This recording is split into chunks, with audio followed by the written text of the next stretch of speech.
We are in the midst of one of the greatest humanitarian crises of our time.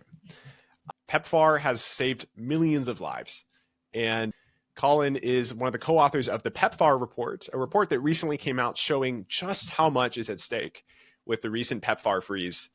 And in this week's episode, we dig into the details. So if you're a Christian who cares about the suffering of the poor and the marginalized all around the world, and you want to serve the least of these, then this episode is a really important wake-up call. It was for me. And we're going to talk about what it is that Christians can do to be a voice for the voiceless in what is turning out to be a really, really awful situation. So we talk about the mental health aspect of how to cope with the suffering in the world, how to cope as Christians who sometimes feel frustrated, bogged down by what seems like the world caving in around us. So listen to the second half of the episode if you're interested in that part. And as always, if you're interested in advising for your career, you can sign up for free one-on-one career advising at our website, www.christiansforimpact.org. Let's jump into it. Colin, thanks so much for coming on. Thanks so much for having me. I'm excited. Yes, I'm excited too. You're a friend. I know you well, and you're doing important work that I'd love to share with our listeners. But for those who don't know you, share maybe in 2 minutes a bit about yourself, your background, faith, and how you impact the world. So a lot to pack in, but share a bit about yourself. Easy questions. Yeah. So my name is Colin. I currently work in development economics, but my background is in math. So I came to grad school, did a PhD in algebraic topology, which is like bendy geometry in lots of dimensions. It's super cool stuff and super pointless.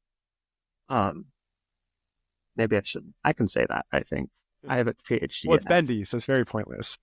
Oh, true.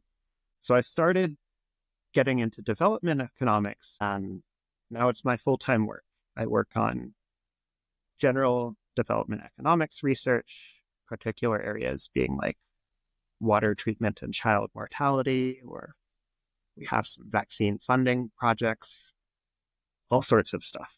So it's something I'm really excited about, and I think it's a cool way where the things I'm passionate about, like technically, and the things I'm passionate about, like spiritually and ethically, have aligned into work I'm very excited to be doing. So your team does work for lots of development programs. You work with an incredibly gifted economist who's won the world's most prestigious prizes for what he does. And you recently released a report on PEPFAR. I'd like to start there because, the world is full of global health and poverty problems. We've talked about it in other episodes. I don't think listeners listening to this are like totally unaware of the problem of global poverty, 700 million people living on $2 a day, and the kind of desperation and lack of dignity that comes from that situation, or the problems of preventable diseases, right? There's something like 5 million children every year who die from some disease under the age of 5. And like most of these diseases, we know how to prevent or to treat. And all of us could be doing more to help address these problems. But recently, PEPFAR has been in the news as something that the U.S. Well, let me get into that and why this matters, because you recently wrote a report about this. So tell me like the story about PEPFAR and why we're talking about it today. Yeah. So maybe before that, just to clarify a little bit, the PEPFAR report is something I did on my own time outside of work. So it's not like an official thing that our lab did or something that Michael is associated with. I'd say it's something Kelsey Piper led the charge on, and I was volunteering with it on the weekends. But so PEPFAR is a program. It was started by George Bush around 2004, and it was trying to address this global HIV crisis. So in the US, HIV hit hardest, I think, in around the 80s or the 90s, especially in gay communities. And we were able to bring it down using a lot of things, especially some education about safe sex, but especially antiretroviral medication. This is a medication, if you have a lot of HIV virus in your body, you take this medication and it decreases the loads. And it decreases them to the point where you're essentially you essentially don't have HIV anymore as long as you continue taking the medication. It's very rare that you can spread the disease to someone else, for example. But a lot of that was focused in the US, and a lot of that is because these drugs were really expensive. So when PEPFAR started, the cost to deliver a full course, it depends a little what source you check, but you should think roughly like $1,000 a month or so to get someone a course of this drug.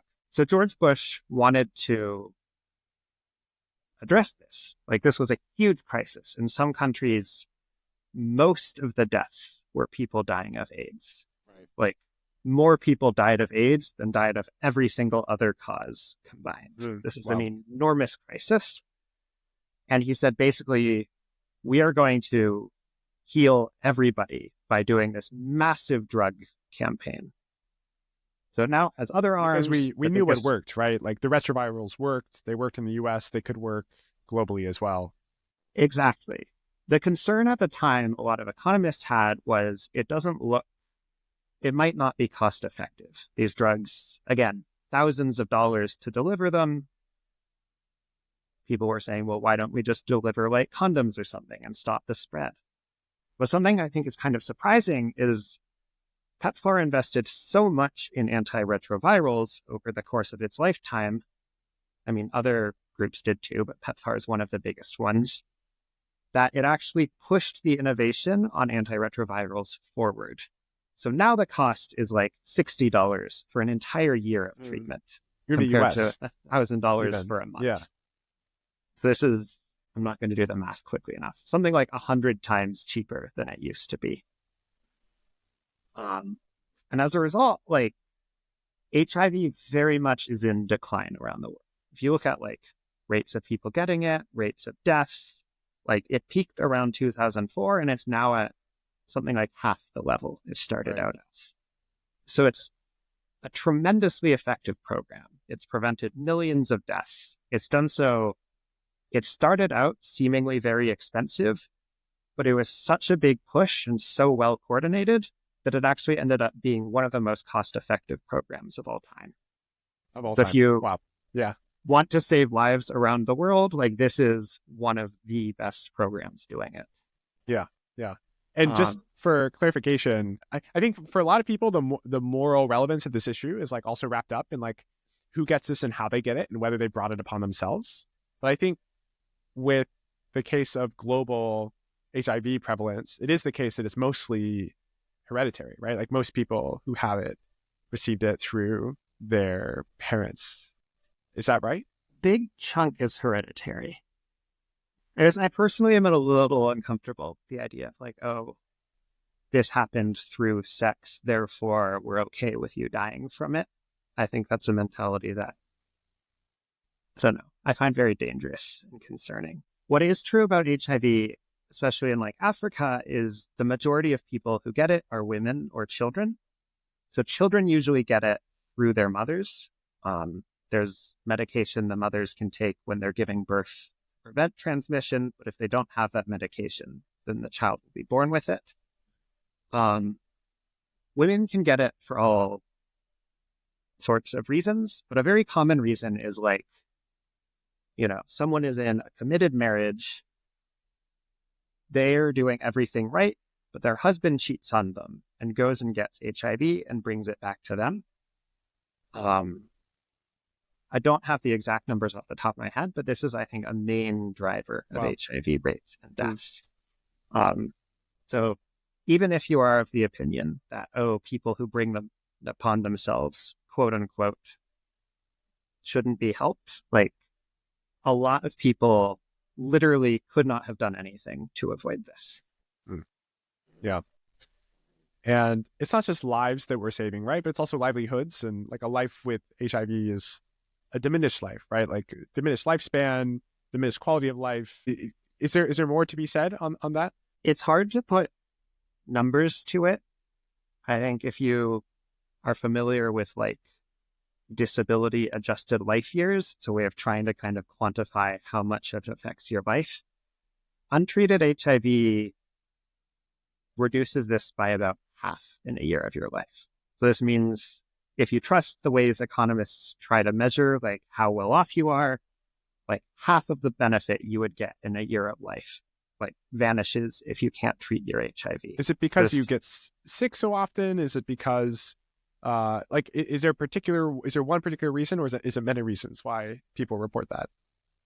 It's many reasons. I think you get sick more often. The sickness progresses. So like as you get more and more, or as your T cell count goes down, you're less and less able to defend against infection. And so you're getting more and more sick. You're stuck basically in bed more often, which means you can't go out and work. So you are losing out on income. If you're a parent, your family is losing out on income.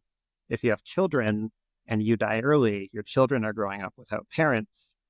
It's this far-reaching impact across a lot of areas of life. Yeah, that's helpful. And so we know how to address this issue. We were addressing it through PEPFAR. What happened recently, right? So I guess listeners will be vaguely familiar with the USAID freeze with the current administration, and that affected everything, almost everything, I think, that USAID was working on, but including PEPFAR, which I think was before this like a $6 billion a year program. Like it wasn't massive compared to the federal budget, right? It's like what 0.008%, or like, fractions of a fraction of a percent. It's a tiny fraction. Like I think if you got your part of your taxes that paid for PEPFAR refunded to you, it would be, I don't know, a couple dollars at most. Very tiny fraction of what. Right, $6 billion. That's if there's 200 million tax-paying Americans, what it's like third or I can't do that. What, $15 a person or something, or $30 a person? Something, a small amount for something that's been saving millions of lives. So what happened? So PEPFAR is actually a program of the State Department, I think. So it's separate from USAID, but all these things are kind of linked. Like, if you want to get drugs from companies to people all over the world, you have to work with a bunch of partners in between the companies and the people actually getting the drugs. And a lot of that was sort of USAID and State Department linked together, doing similar things. So what happened a little bit after President Trump was inaugurated, all U.S. foreign aid was frozen across the board, irrespective of whether it was any good, what it was doing, how aligned it was with a viewpoint. Everything stopped. And including that, PEPFAR was part of that. And a week or so later, they had tried to bring in a humanitarian waiver. So they tried to say, okay, but life-saving programs like this, we're going to allow to continue. The problem is the waiver didn't really work. So there are a lot of reasons for this, partly miscommunications within the government. If your boss says, hey, there's a waiver, but then the Treasury says, but we're still not giving you any money to do your work, you don't really have a way to get the work done. Right. I think Leah Sargent, who is also part of the EA for Christians community, has described this as they pushed the emergency stop button, but there wasn't an emergency start button. Like if you suddenly freeze everything, it's really hard to pick a specific program and get it back off the ground. Because, it's not like you have a subset of people that are just the PEPFAR people. You have the USAID people all over the world. If some of them have been furloughed or on leave or have been taken out of the field, and they were the ones getting drugs to people from PEPFAR, you can't just immediately send them back and have them restart. Right. So, it depends when this airs and what happens in the meantime. But at least as we're recording, my understanding is the vast majority of PEPFAR activities are still stopped. And the reason for it stopping, did you go into that in the PEPFAR report, or did you stick with just the facts on the ground of what's happening to PEPFAR administration and the estimated cost to human life and livelihood? do you have a good sense of why this is happening and the motives behind it? Not a super clear sense. I think a lot of government programs are being shut down for reasons that are very opaque, I would say. I don't think anyone is on the record saying we have intentionally shut down PEPFAR for this reason. I have my guesses as to possible reasons, but probably not guesses I want to share publicly. Yeah.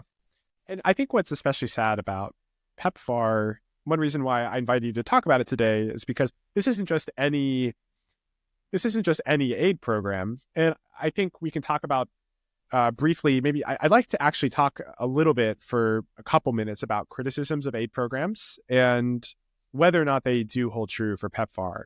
But it's worth mentioning before that this isn't just any aid program. It's like you said, on the face of it, the most life-saving, impactful government health program in U.S. history. And if that's the case, this is something of pretty high stakes we're talking about here. So one criticism that I hear most is this sort of dependency criticism that you often hear that if the U.S. is paying for other people's lunch, then they have little incentive to go work to provide for their own lunch. And that's, that goes for their healthcare as well. So are we creating dependency by providing aid? And that's a big question, right? I guess you might want to distinguish between different kinds of aid. But when someone raises that objection, how do you usually think of it as an economist and expert in delivery of these services? Yeah. Well, I have several independent thoughts on it. So one thought is the U.S. is a much, much richer country than many of the countries we're working in. So like the U.S. GDP per capita is roughly $80,000 a year. The Malawi's GDP per capita is, I think, roughly $700 per year. So that's more than 100 times difference. Like in the Bible, you have a very clear idea that people who have a lot of wealth are called to use at least some of it for people who have less wealth. And I think that's definitely true on a national scale too. Like in theory, it's great if every government takes care of their own people. But if one government has hundreds of times as much money as a nearby government, you get this. I think there's a strong calling that some of that wealth should be shared. I'm not phrasing this well, but governments have a calling, not just to their own people, even though that may be a stronger calling, but some calling to people around the world. Right. So like in this view, like the correct amount for a government to spend on aid is not zero, right? Like the correct amount is not absolutely nothing at all. Yeah. I think when you ask people what should the government spend on aid, it's around 10%. And it currently spends around 1%. So I think there's room between what people think should be happening and what's actually happening. There is room for an expansion of aid. The problem is that people currently think the government spends about 25% on aid. So that's, I think, a big driver of people wanting decreases. Wow. In the case of PEPFAR, I think one risk of dependence is exactly what we're seeing right now. If the U.S. promises we are going to give you medication and then suddenly changes its mind and stops, you have these drastic effects. I mean, people are working on forecasting this more specifically, but I'm guessing we're going to see hundreds of thousands of deaths, possibly millions of deaths, depending how long this aid pause lasts. So one thing PEPFAR was working on before it shut down was trying to pass more of the responsibility to the countries they're working with in. So I think it's pretty rare for PEPFAR to be 100% of the HIV spending in a country, although in most cases I think it is a majority. But there have been examples, I think Botswana and South Africa are good examples, where to start, we did this giant HIV push. The US was funding most of it. And over time, we've been handing off more and more of the responsibility and even more of the costs to the local government. And when that's possible, it's generally a good thing, I think. You expect a local government to have a better sense of needs, and it makes it more it makes it more sustainable in the case of events like this, where the US We had just suddenly pulls out. we had Katie Fantaguzzi on a different episode, and she's at Unlimited Health, formerly SCIF Foundation, schistosomyces. They do deworming, and we've talked about this issue, and she talked about how, in many cases, that charities are working really effectively. It's because of partnerships with local governments, right? Or aid as well, right? It's not that all this aid is massively effective with absolutely no participation of the people receiving it. It's actually precisely because of the participation and the cooperation that a lot of this is quite effective. Absolutely. So even in these cases when the US is providing most of the funding they're providing to local groups who are doing the actual work. How do we really know these things work? In the case of PEPFAR, these are big numbers, right? Like 20 million lives saved, right? Like you mentioned just now, we'll see hundreds of thousands of lives lost this year, a million or maybe even millions, right? Like where did these numbers come from, and how can we be sure that that is the case? This was a big thing that spurred us writing the report. Let's share more about the report. So I think I'll mention it in the intro, but this is a roughly 50-page report detailing the most relevant aspects of PEPFAR, what stands to be lost, and how to repair it. Yeah. And I would say at least the biggest part I was involved in, so it's the part that's most salient to me maybe, is Kelsey Piper was the one who originally asked this and sort of gathered us up and organized writing the report. But the number that's been flying around the news is 25 million lives have been saved by PEPFAR. But the source of this number is PEPFAR. And, you might rightly be skeptical that people reporting their own effectiveness, often they tend to inflate it, or they tend to use sketchy methods that make themselves look better. So what we wanted to know is, using information that isn't from PEPFAR, could we replicate these numbers? Or not even replicate them. Could we find numbers we trusted?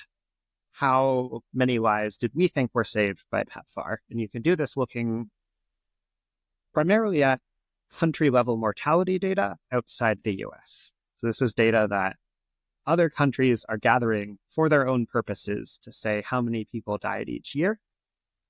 And PEPFAR's impact is big enough that in this data, collected by other people for other reasons, you can see the effects of PEPFAR. You can see that in PEPFAR countries, you have this giant drop in mortality starting when PEPFAR started. So I'd say the parts of the report I was most involved with, our goal was, can we get this kind of estimate outside of PEPFAR so people can have a more trustworthy, not that it's not trustworthy, but a independent source they can trust for PEPFAR's effectiveness. And also, can we do this in multiple ways? So we did this from the mortality data. We also did this from sort of a more ground up, looking at the effectiveness of antiretrovirals and the amount we've spread. Does that seem similarly cost effective? And the different evidence we looked at all aligned on pretty similar numbers. So I think we're pretty confident that between 7.5 and 30 million lives were saved by PEPFAR. Wow, that's incredible. Within that range, we have no reason to doubt PEPFAR's numbers, but we can't say we are 100% confident. Right. And the cost per life saved is like orders of magnitude lower than it would normally cost for a government health program, right? Like in the US, I think we're willing to spend something like $5 million to save US lives from some. Yeah. Is that roughly? And then, but this is about 100 times less on average that you found in your report. Is that right? About 1,000 times less. 1,000 times less. Okay. Yeah. Yeah. So it depends on the U.S. government agency, but somewhere around $5 million per life saved is what they're willing to spend. Our best guess is that PEPFAR saved lives for about $3,600 per life saved. Yeah. So that's roughly on par with GiveWell charities. So one thing I've wondered is, like, if people are giving to charity and want to fill in the gap from PEPFAR, like, would it be possible if some private foundation just like came in and provided the funds that PEPFAR was providing? My sense is that wouldn't really work, because a lot of PEPFAR is built on an institution of trust and network and provision between different agencies that were distributing, administering these retrovirals. It's not just a funding thing. It's an entire organizational delivery mechanism. Yeah. So I think part of it is you'd need an organization with $6 billion a year to spend, which is not an amount of money I've ever been able to control. But I think in theory, if PEPFAR had been stopped with some warning, like or even if they restarted it now and said, we are going to fund 2 more years of this program, and then it's going to shut down, the people in PEPFAR could have worked with an external organization to do the handoff properly and said, look, we're providing the funding. Here are our local partners. Now this person's going to provide the funding. You have a year or 2 to get to know each other, to build trust, to make sure you can get any weird logistical issues out of the way. But because it was shut down so suddenly, and because my understanding is you can't just go look up anymore, like what are all of the partners and how do I reach them and where were we buying stuff and where were we getting it? My understanding is it would be very hard at the moment, which isn't to say it's not worth doing. Not that the EU is listening to me, but if the EU were to step in and do its own PEPFAR, I think it wouldn't be as good as no interruption. There'd still be a massive human cost, but a much less massive human cost than if PEPFAR just ceases to exist. Do you have a median case estimate of like what is the human cost, given everything that's happened and everything that's likely to come next? What's the most likely average outcome here? There are people working on getting more trustworthy forecasts of what the actual numbers are. My rough back of the envelope guess is, I don't know, maybe 1 or 2 million deaths per year forever until we reinstate PEPFAR and sort of similarly effective foreign aid programs, which I don't know. I find it very hard to picture 1 million people. And that's only the people who die. Like the scale of suffering is probably like 10 or 100 times that. That's like the state of, probably about like the state of Rhode Island, right? Like or several, like Wyoming and Alaska put together every single year dying from this program we pulled out of. Yeah. It's crushing. It's awful. It's a terrible thing to happen. It's something where Christians can step in and be a light with our donations, with our careers. It's something that a lot of Christians just have absolutely no clue is happening, which is why I'm really glad you're on here talking about it with us. And it is sobering. Even just sitting from our chairs talking about what will happen to millions of people somewhere out there, and just talking about it from our vantage point is just like an absurd thing to do, but it's kind of what we have to do if we can get people mobilized to actually do something. And I do wonder, like, what can individuals do from your vantage point on this issue, especially Christians who care about impact? Is this just a call to like up our donations for global health and poverty charities in general? Is there something specific we can do for PEPFAR? Some specific change we can call our representatives to advocate for? I know Leila Bresco has this Pro-Lifers for PEPFAR piece that came out in New York Times. What are your thoughts? I would definitely trust anything she recommends over my personal thoughts. I definitely think upping global health donations is going to be important. I think we can expect sort of the scale of global disease and the amount of suffering it's causing to get a lot worse over the next couple of years. And I think as Christians, we have some calling to try and temper that by giving more, doing what we can to stop that.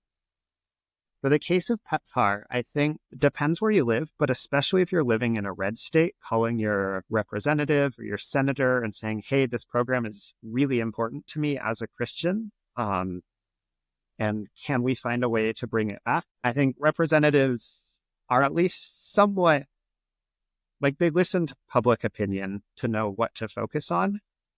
And I think there's so much stuff going on right now that, it's hard to know what the most important things are. But we're in a situation where this program that has saved,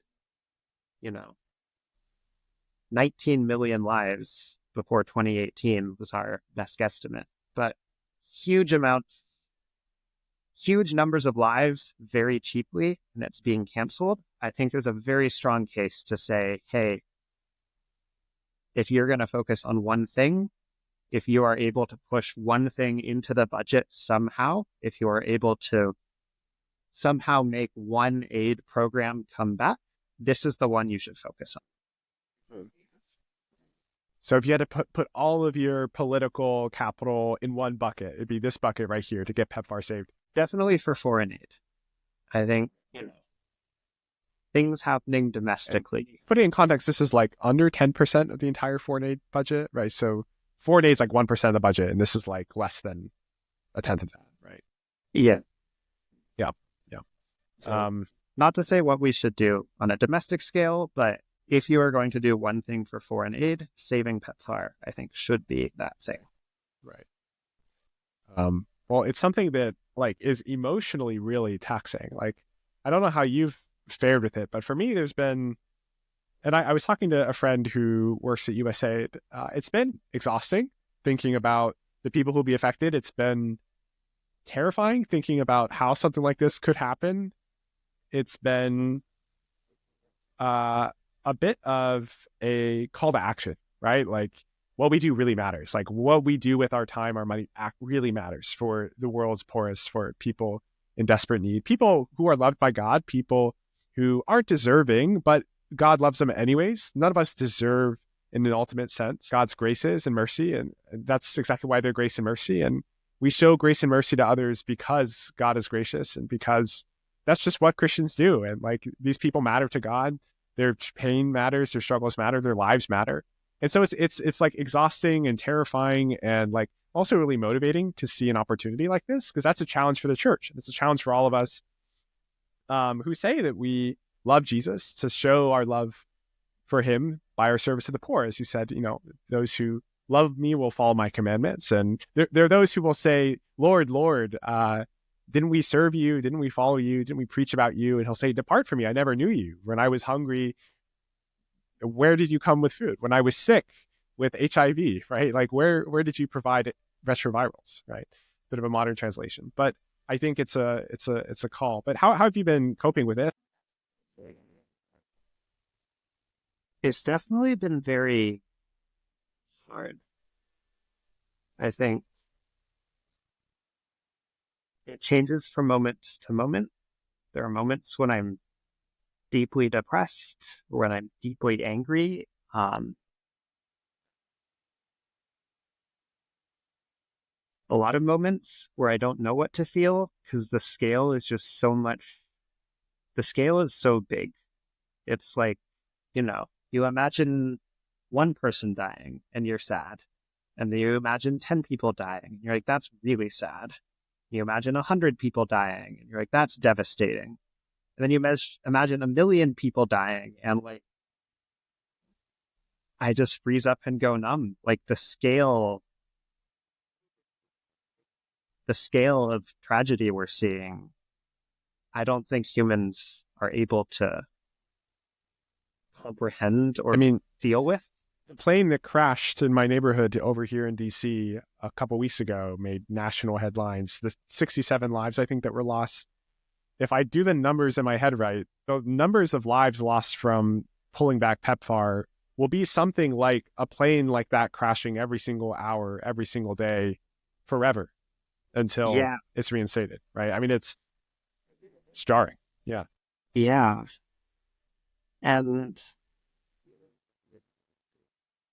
I don't know. I feel like sometimes in Christian circles, you're supposed to present feelings like this as oh, I thought about this horrible thing and it made me sad. And then I went to God and this is why I'm now feeling better. But but it's something I've brought to God repeatedly with prayers that are everywhere from desperate to angry to almost like vengeful. Like, how dare this happen? And I don't know. I think I'm just still doing that. That wasn't a very clear answer. But it's a very honest one. Thank you for your vulnerability. It's been hard on me too. And it is one of those things where I guess this kind of suffering and loss was always existent in the world. And something like this just forces us to recognize that kind of loss and that kind of suffering and evil, right? Like, I think the development space is like often like a very hopeful space, but it just feels like a very dark time. I want to push back though on what you're saying that like Christians find a reason to be hopeful and then kind of move on, or that's not exactly your words, but I do think there is a proper Christian response here that involves appropriate grief and on appropriate timelines, but then also hope and trust that like the lives lost from HIV are not ultimately lost in the sense, but that these people are known by God, they're loved by God. When they die, they return to God. That their sufferings in this life are extremely important, but we're part of a greater picture, a greater plan of God to renew all things, to make good on all things, to do good things for those that he loves. And I have to remind myself of that when I get especially discouraged, because it does feel sometimes like I'm just witnessing this horror tragedy, like a plane crashing every hour. But then I remember, hey, that was always the case, and God was always faithful. And I do have faith, even though sometimes it's hard to see. I do have confidence that God will make good, and he'll use Christians like you to make a difference for many people out there. And I think that's part of the hope of this podcast, right? It's like we get here every time we talk about another issue. We talk about climate change or global poverty or global health, or that the spiritual darkness is out there and the people who don't know the love of God in Christ for them. And we talk about these things, and like there's this temptation to like cave in, like these things are going to crush us. The world and evil and death is so powerful and fatal. And as Christians, we have that like ultimate hope that these things aren't fatal in the ultimate sense, that death doesn't have the final say. And even Christians in this life, we are fighting a winning battle. And so that brings me a lot of hope. But I also totally understand that like there's a time to grieve, and like this is definitely an incredibly exhausting, awful time. Yeah, that's a good point. So I think when you are looking at things at scale, like across millions of people, as opposed to like across the people you know in your life, I think a big part of the Effective Altruist Project is this is important to do, because there are so many people who, for relatively small amounts of money, you can have huge impacts in their lives. So I think when you're doing something at scale, out of necessity, you end up kind of oversimplifying their lives. Like you can't go to every single person around the world and understand at a deep level, like what makes them tick and what's important to them and what's driving them to get up every morning. But you can go to millions of people and say, hey, you have HIV. It is causing you a lot of suffering in your life, and I can help you. Or even I can help you not give it to your baby, so your baby can live to be an adult. Are you mentioning this life? Because often I hear this criticism like, oh, saving lives isn't all that matters, right? Like obviously it's important to save lives, right? But other people say other things are important, right? Like I want to have a good life. I want to have like beautiful relationships. I want to have all these other things. And you effective altruists are so obsessed with saving lives, right? Like often I think of it as what you're saying is like what pops in my head when I hear that, which is like, no, it's not all that matters, but it is something we can count, and it's definitely meaningful, right? Like it's definitely an important metric. And when we're talking about millions, like that matters. So yeah, I think the temptation to avoid as an effective altruist is, you start to think that's the only thing in people's lives. So you, instead of saying, well, this is a thing I can make an impact on, and then they can go live the rest of their life doing what's best for them, You say, the only thing that matters about this person is that they have HIV and I have fixed that and I am like the main character in their life story. But I really think there's a humility to it that it's important, because if you start thinking, I need to have an impact on every aspect of someone's life, or I need to think about everything that's important to them before I do anything, you end up just not doing much, because of course there's no way you can affect that. But if you can take someone who has HIV and make them essentially not, if you can take someone who is going to die and let them live a full life, like, you can recognize there is going to be stuff that's important to them that isn't that, and you can celebrate that, and you can love the person that they're going to become as a result of that, while recognizing that your lane is kind of, this is the thing I am able to affect as an individual, and everything else is up to them and God and their community and the people they love. But do you find yourself falling into a trap of like trying to fix people, or like trying to like simplify people, or do you see it? It sounds like you see it in the effective altruism community, and you're hoping. Yeah. I think the trap is, it affects on maybe like a second order level how you're thinking about questions. Because I've definitely noticed among economists, people will say, well, a lot of poverty is in rural areas. I think we should just take people and move them to the rich area, which, great. If someone wants to do that, I think lowering barriers, giving them enough money, getting ways to get people to do that if they want to is helpful. I think if you are only looking at an economic lens and can't understand why someone wouldn't want to leave the hometown that they grew up in, it can start to like subtly warp how you're thinking about things. And it can lead you to solutions that do really well on the metrics, but don't do really well in terms of actually improving people's lives. So let's wrap up this discussion on PEPFAR.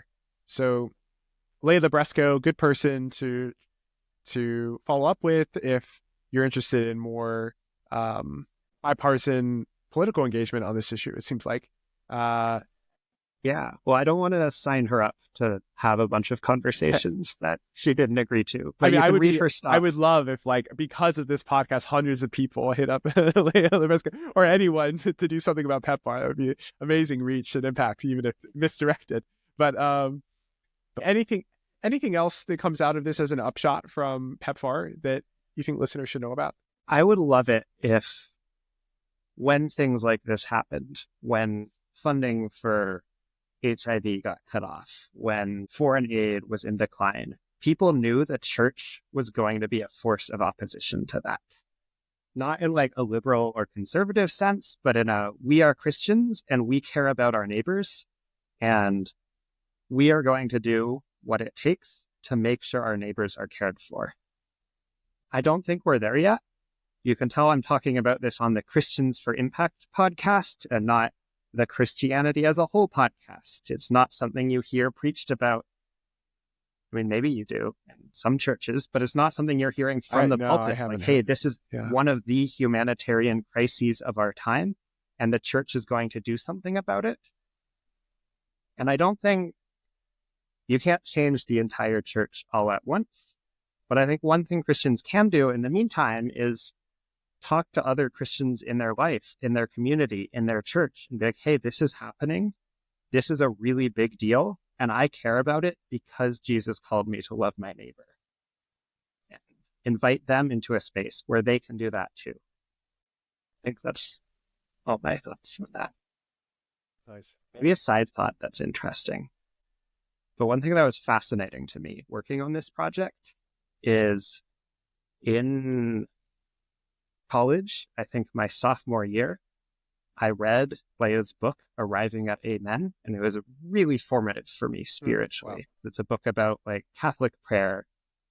And I'm not Catholic, but I learned a lot from it that applied well to my faith and my Christianity and relationship with God. And now cut like 10 years later, and we wrote a report together about PEPFAR. What? It's really cool. God just works in crazy ways. Yeah. Yeah. So, Colin, I love your blog. Transitioning to talk about that, I'll put it in the show description for people interested in what Colin has been sharing so far. And you have this blog post. I don't remember if it's the title of the blog post or if it's just the content, but you talk about the dilemma you go through where you are used to buying a loaf of bread that costs maybe $1 or $2, and that's the budget option.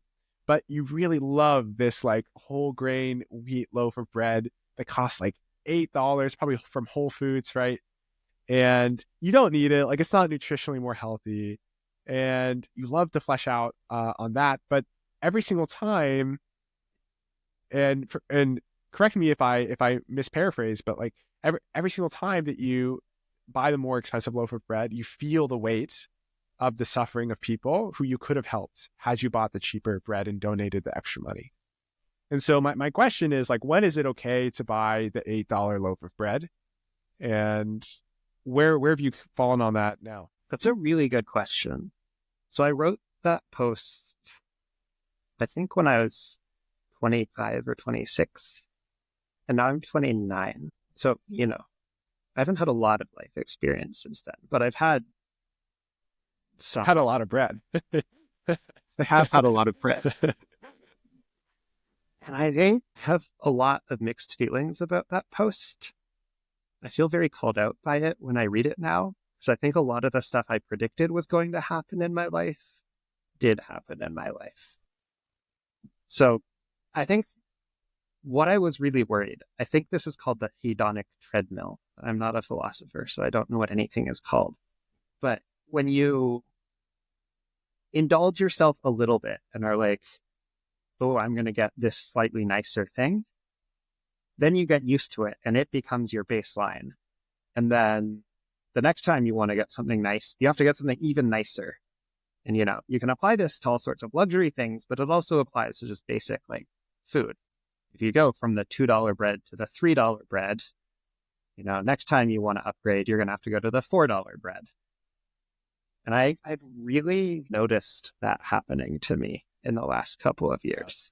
And I have mixed feelings about it. To some extent, I think it's definitely a bad thing. I wish my spending was still what it was when I was 25. In another sense, I think there is a clear failure mode of this idea, where all you can think about anytime you spend money is what else the money could have gone to.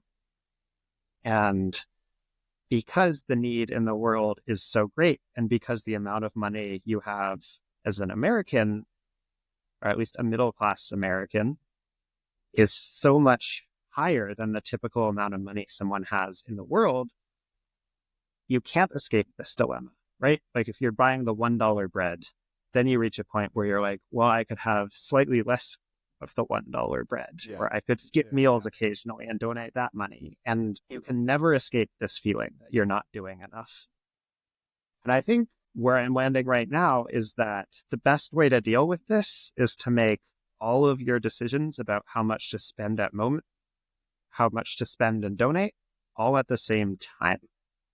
So the way I do it now is I set up a budget and say, I know I can live for the next few months on this much per day, or this for daily expenses, or this much per month for monthly expenses.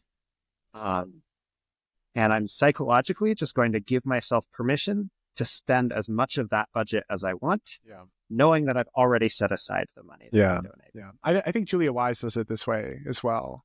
And she has the famous example in the book Strangers Drowning about the candy apple that cost $4 that she really wanted, but always knew wasn't best for the poor if she bought the apple instead of saving it and donating it. And she does the same as you're describing. Yeah.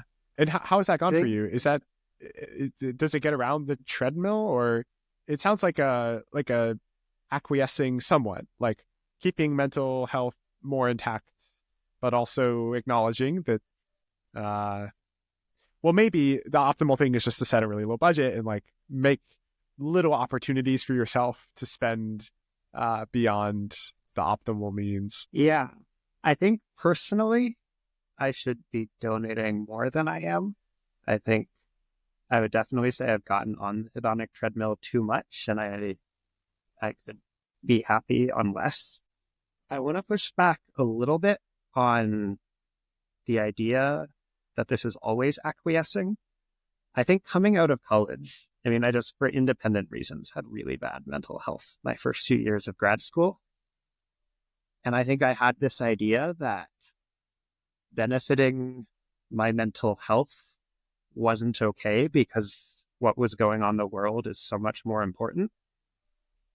And I think in some sense, it's like just fine to care about yourself being happy and having a baseline mental health.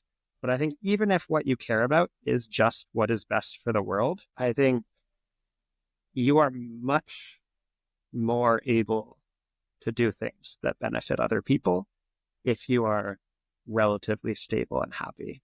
Like, I think, I don't know, I've had periods of depression where it was really hard to get out of bed.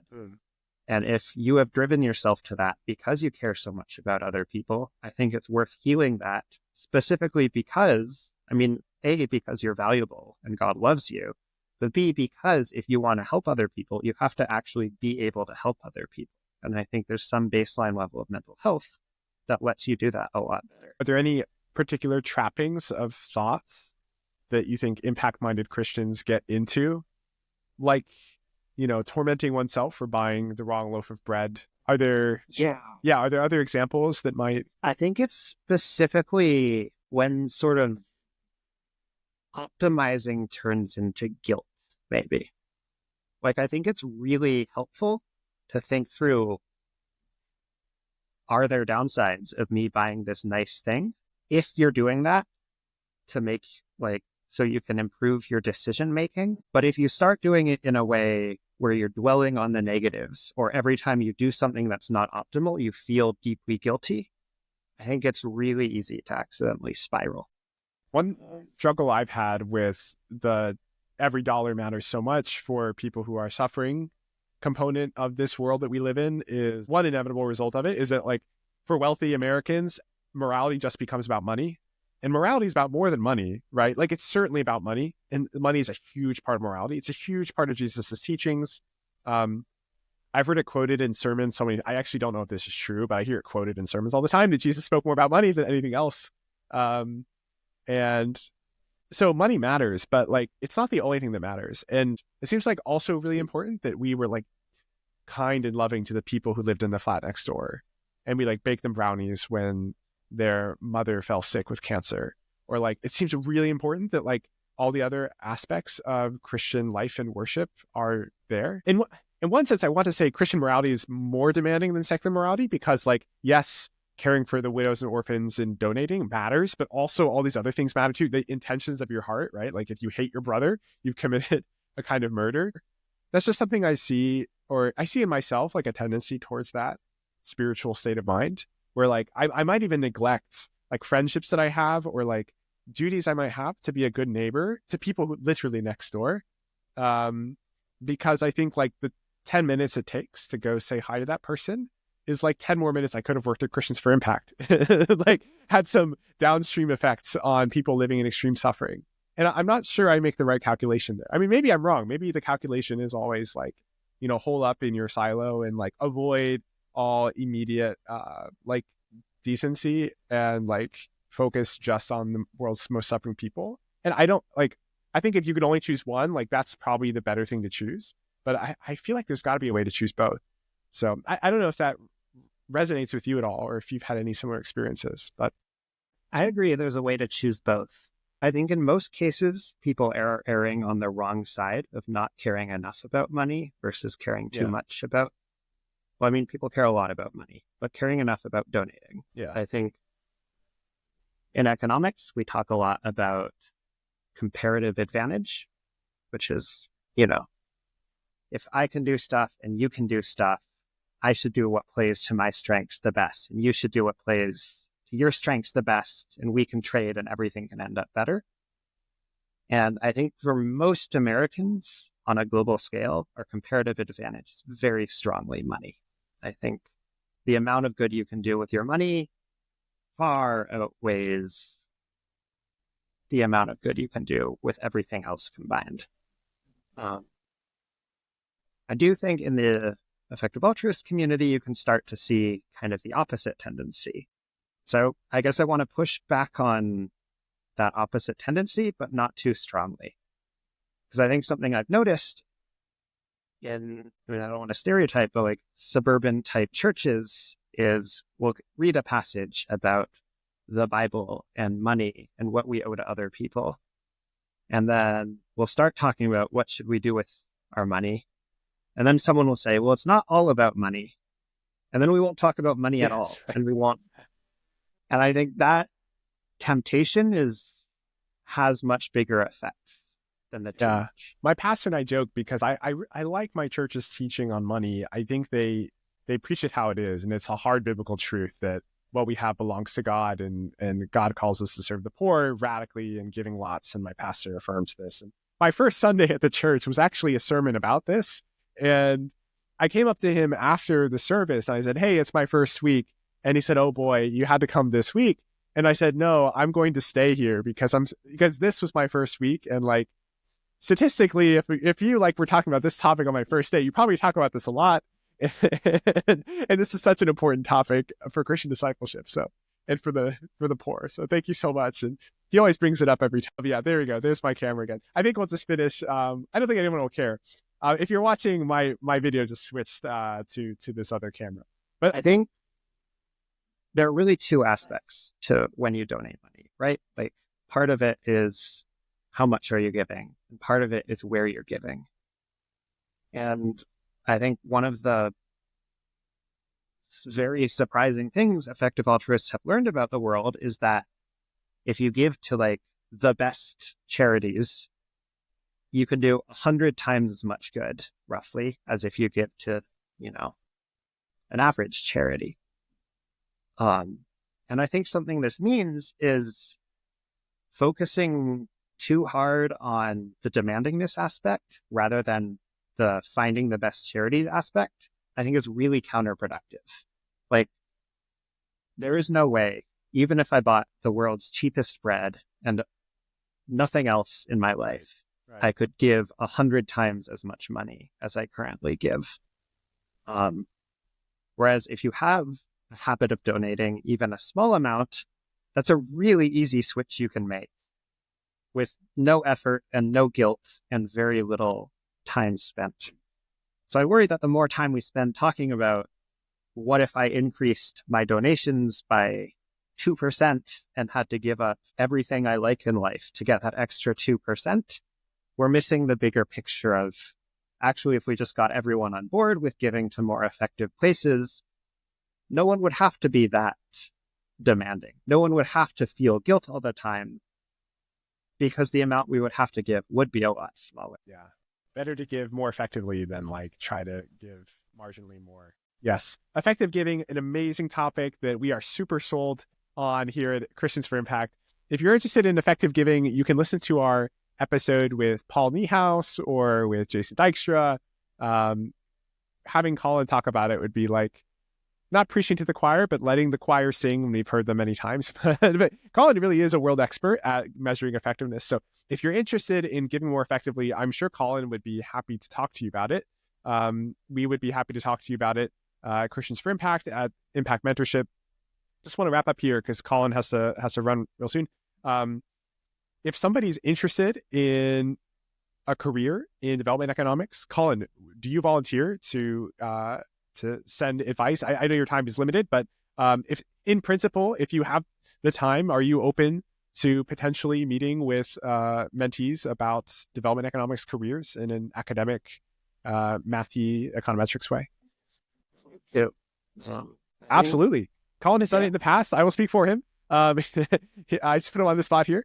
So if you're interested in a career that serves the poor and really answers Matthew 25 through your intellects by working in monitoring evaluation or by researching effective global development, love to connect you to Colin or some of the others we've had on the podcast, or having other people like Colin who would love to meet with you and advise you. So Colin also is able to help with Christian monitoring and evaluation professionals. Do you want to share a little bit about that, and then anything else you'd like to plug?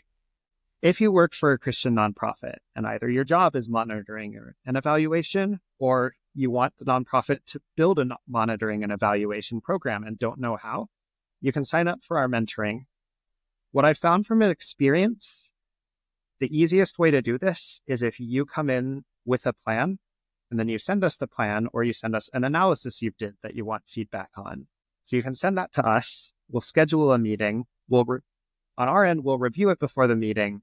And the more concrete ideas you have, the more feedback we can give. So I think something the nonprofit world is often missing. In the academic world, before you publish anything, like 50 people have looked at it and given it like comments ranging from nice and constructive to awful and critical. We will be the nice, constructive kind. But I think ideas get a lot better the more people can look at them, and the more, we might see something you hadn't thought of, and you will have lots of things that we hadn't thought of. And the more the feedback can go back and forth, the better monitoring and evaluation we can get, and the more we can have trustworthy numbers for how much good Christian organizations are doing and how we can help them to do better. Anything else you'd like to plug here now, Colin? We'll have to have you. If you have several $1 billion that you want to do good in the world and don't know how to do it, have a particular opportunity in mind I'd love to talk to you about. I don't all at once, or this particular opportunity would have to be all at once.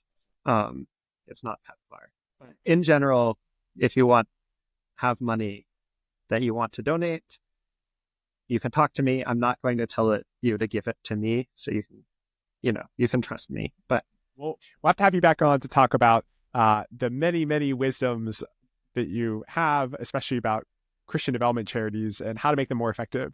And just thank you for everything you do to improve the world. Thank you so much for having me. This was fun.